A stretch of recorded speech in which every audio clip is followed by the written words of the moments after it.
Hey, grace and peace. Dr. J here with your moment with Jackson, where we explore the intersection between faith, personal development, and purpose. Hope you're having a good day. So, we're talking about things that money can't buy, that people see on you, and sometimes are jealous or have issues with you about. So, I want to talk about confidence.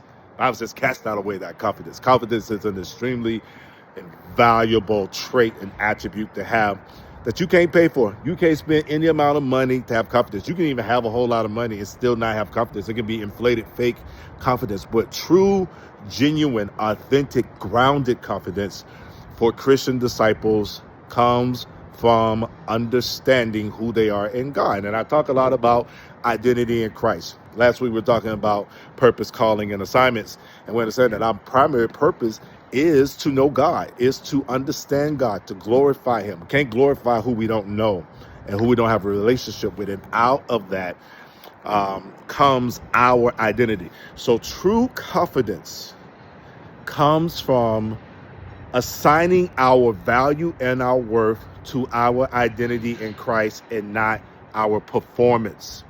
And what the world tries to tell us is that our value is directly tied to our performance.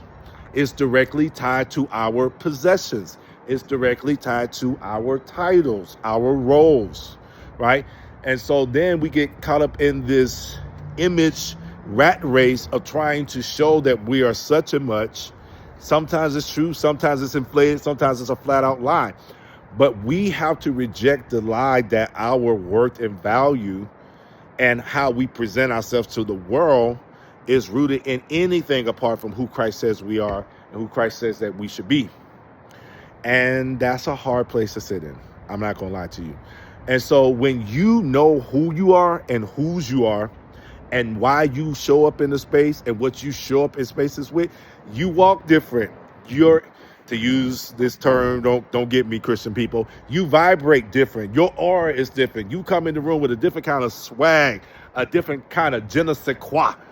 People can't even describe what it is, but it's something. You're charismatic or you're knowledgeable. You stand tall. You can be 5 feet tall and stand tall. I know people who's short but have a big presence. That's what I'm talking about, right? And I know people who are giants and have a small presence because it's confidence and knowing who you are in Him. Because if your confidence is tied to external things and you lose the position or the money or this or that, do you lose your confidence? But when you know who you are in Him, doesn't matter what comes, goes, what is given or what's taken, you're going to always show up with a bigger than life presence.